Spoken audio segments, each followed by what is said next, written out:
Okay, so here we stay at the side of the new farm that marks the beginning of the property.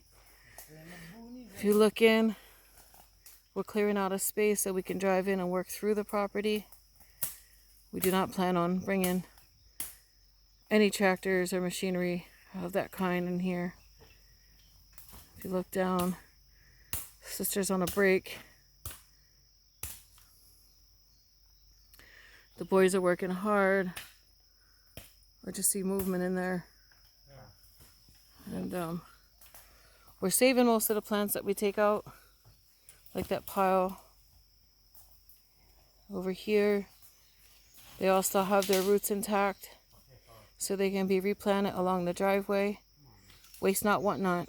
We don't take life that is not going to be used. There's not going to be, if it's just going to be wasted, we don't like take them. So we're going to line those plants up along the side of the driveway to make it beautiful.